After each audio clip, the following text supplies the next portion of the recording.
Ya, bismillahirrahmanirrahim. Assalamualaikum warahmatullahi wabarakatuh. Perkenalkan, saya Tangguh Prakoso beserta tim saya, yaitu adalah Bapak Rohmat Winarso, Bapak Heru Saputro, Ibu Sri Mulyani, Bapak Budi Gunawan, dan Bapak Fajar Nugraha. Dalam kesempatan kali ini, saya akan membahas mengenai hasil dari kegiatan pengabdian kami, yang mana bertemakan tentang sistem pertanian agroforestry kopi berbasis pertanian organik di kelompok tani kopi Desa Gunung Sari, Kabupaten Pati.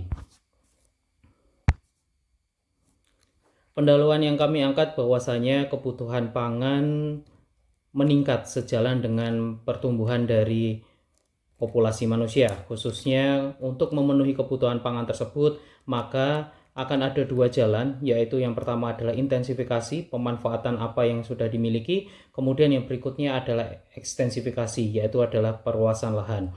Akan tetapi di sini banyak permasalahan yang dapat diakibatkan dari proses ekstensifikasi, yaitu adalah alih fungsi lahan yang masif dan tidak terkendali.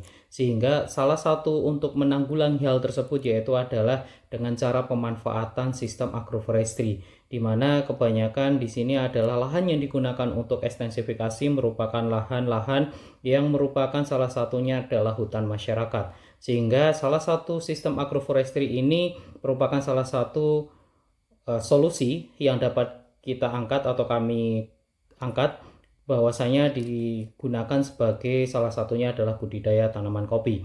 Sehingga tujuan dari kegiatan ini adalah untuk memberikan informasi mengenai penerapan sistem pertanian organik berbasis agroforestry, khususnya adalah guna budidaya tanaman kopi. Pelaksanaan pengabdian ini dilakukan di Desa Gunung Sari, Kabupaten Pati, Provinsi Jawa Tengah, di mana dilakukan pada tahun pertama, yaitu adalah Juni sampai dengan Agustus tahun 2023, di mana untuk kesempatan kali ini tim kami berkesempatan untuk melanjutkan di tahun kedua, dan ini sedang kami jalankan, di mana sudah berlangsung Juni sampai dengan Agustus di 2024. Metode pelaksanaan yang kami gunakan yang pertama adalah di tahun pertama ini kita menggunakan yang pertama survei lapangan, kemudian dilanjutkan dengan perumusan metode pengabdian, kemudian dilanjutkan dengan pelaksanaan pengabdian, dan yang terakhir adalah tahap implementasi serta pendampingan masyarakat. Dari hasil survei lapangan yang kita dapatkan atau tim kami dapatkan, di mana Desa Gunung Sari ini merupakan salah satu desa dengan potensi yang sangat melimpah sekali. Salah satunya di lokasi tersebut ada wisata, yaitu adalah hutan pinus. Kemudian salah satu potensi untuk berikutnya itu adalah terkenal dengan budidaya kopinya, yaitu adalah kopi Gunung Sari atau di daerah Pati. Kemudian selain adanya hutan pinus serta budidaya kopi, ada juga salah satu objek wisata yang terdapat di sana itu adalah air terjun Tretes.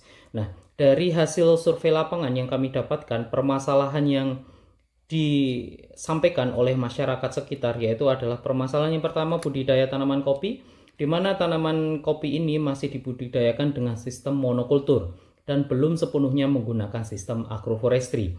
Berikutnya yang kedua adalah kurangnya memanfaatkan produk sampingan, yaitu adalah proses pengupasan kopi berupa kulit kopi yang memiliki bobot 60% dari total bobot kopi yang didapatkan, sehingga limbah kulit kopi ini hanya termanfaatkan sebagai pakan ternak. Berikutnya yang terakhir yaitu adalah penggunaan pupuk kimia yang masih sering digunakan oleh petani, khususnya adalah petani kopi dalam budidaya tanaman kopi tersebut, tanpa adanya pengimbangan masukan bahan organik.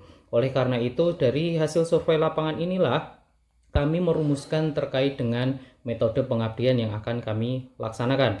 Proses perumusan metode pengabdian dilakukan tim untuk mengetahui permasalahan yang sedang dihadapi oleh masyarakat di Desa Gunung Sari dalam bentuk Focus Group Discussion atau FGD, yang mana dihadiri oleh 3 perwakilan desa terdiri dari 1 perangkat dan 2 kelompok tani kopi, yaitu adalah kelompok tani Wana Lestari dan kelompok tani Gunung Sari Indah, di mana 2 kelompok tani ini mereka fokus akan budidaya kopi yang ada di daerah Gunung Sari.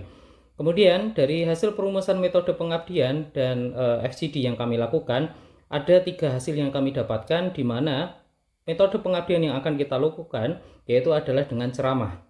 Penyampaian materi secara langsung menggunakan alat bantu berupa PowerPoint, di mana tema yang kami angkat yaitu adalah sistem pertanian agroforestry kopi berbasis pertanian organik.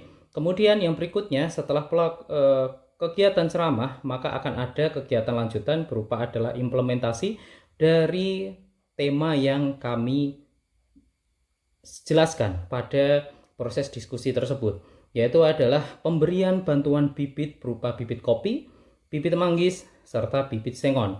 Kemudian diimbangi juga dengan pelatihan pembuatan kompos kulit kopi yang semula masih sangat sempit sekali dalam pemanfaatannya. Berikutnya setelah ada pemberian serta pelatihan, maka kami juga melakukan yaitu adalah pendampingan, di mana pendampingan ini berupa monitoring proses budidaya dan pembuatan kompos kulit kopi serta bantuan alat teknologi tepat guna bagi kedua kelompok tani tersebut. Pelaksanaan pengabdian dan diskusi, kegiatan pengabdian ini dilaksanakan di Balai Desa Gunung Sari dan mendapatkan respon yang sangat baik serta dihadiri oleh 30 peserta di mana terdiri dari 2 perangkat desa, 22 kelompok tani dan 6 anggota tim pelaksana, di mana tim menjelaskan tentang pentingnya sistem agroforestry dalam budidaya kopi serta pembuatan kompos dari kulit kopi. Agroforestry kopi manggis dan sengon, di sini ada 2 jenis formasi atau komposisi yang kami jelaskan kepada masyarakat, di mana komposisi yang pertama yaitu adalah agroforestry antara kopi dan manggis. Manggis merupakan salah satu komoditas yang merupakan salah satu komoditas unggulan selain kopi di Gunung Sari, sehingga hal inilah yang kami angkat atau tim angkat untuk menjadikan komposisi antara manggis dan kopi. Penggunaan jarak tanam manggis yaitu adalah 5 meter x 5 meter, di mana ditanam di sela-sela tanaman kopi, yang mana tanaman kopi ditanam dengan jarak 2,5 meter x 2,5 meter. Selain itu, kombinasi yang kedua yaitu adalah antara tanaman kopi dengan tanaman keras berupa yaitu adalah jenis sengon, di mana tanaman keras sengon ini memiliki kelebihan yang tidak perlu perawatan khusus. Dan kombinasi ini menggunakan jarak tanam tanaman sengon berupa 4 x 4 meter, sementara itu tanaman kopi ditanam dengan jarak 2 meter x 2 meter dengan penempatan di sela-sela tanaman sengon. Tahap berikutnya yaitu adalah tahap implementasi dan pendampingan dari kelompok tani. Tahap terakhir yaitu adalah implementasi yang dilakukan dengan memberikan bantuan bibit kopi, bibit manggis, dan bibit sengon kepada perwakilan kelompok tani yaitu adalah Wana Lestari dengan diwakili oleh ketuanya yaitu adalah Bapak Ngarjono. Kemudian dari perwakilan kelompok tani kopi Gunung Sari Indah yang diwakili oleh ketuanya yaitu adalah Bapak Waridi, untuk dapat ditanam pada tanaman-tanaman marginal yang ada di sekitar hutan di Desa Gunung Sari yang sekaligus bertujuan untuk melakukan penghijauan di area tersebut, di mana bantuan ini memiliki total yaitu adalah 266 tanaman yang terdiri dari 170 tanaman kopi, 80 tanaman manggis, dan 16 tanaman sengon, yang mana 266 tanaman ini dibagikan untuk 2 kelompok tani tersebut.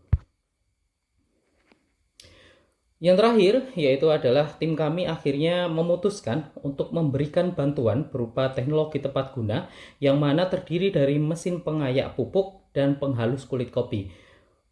2 mesin ini kami harapkan untuk bisa membantu dari kelompok tani untuk bisa menerapkan pertanian organik, khususnya adalah pemanfaatan kulit kopi tersebut, sehingga dalam budidayanya petani sudah mulai mengetahui atau memahami bagaimana pentingnya untuk melakukan sistem pertanaman yaitu adalah melalui sistem agroforestry yang mana memanfaatkan limbah-limbah organik yang masih sangat sedikit sekali penggunaannya yaitu adalah kompos kulit kopi. Dengan adanya mesin pengayak pupuk dan penghalus kulit kopi, dari petani semakin semangat untuk menerapkan teknologi tersebut. Kesimpulan yang kami dapatkan dari kegiatan pengabdian tim kami ini, kegiatan pengabdian masyarakat ini alhamdulillahnya dapat meningkatkan pengetahuan dan keahlian masyarakat tentang khususnya adalah pentingnya hutan sebagai alat konservasi lingkungan. Selain itu, penggunaan pola tanam polikultur dan pemanfaatan limbah kopi sebagai kompos yang sekaligus sumber bahan organik dapat menjadikan salah satu cara mengurangi penggunaan pupuk kimia yang selama ini masih sering digunakan oleh masyarakat sekitar. Oleh karena itu, harapannya kegiatan yang positif seperti ini akan dapat ditularkan ke masyarakat, tidak hanya di Gunung Sari saja, tetapi masyarakat-masyarakat di sekitar lahan-lahan yang berdekatan dengan lahan hutan. Itu saja dari kelompok kami, kurang lebihnya mohon maaf. Sekali lagi terima kasih. Bila taufiq wal hidayah. Assalamualaikum warahmatullahi wabarakatuh.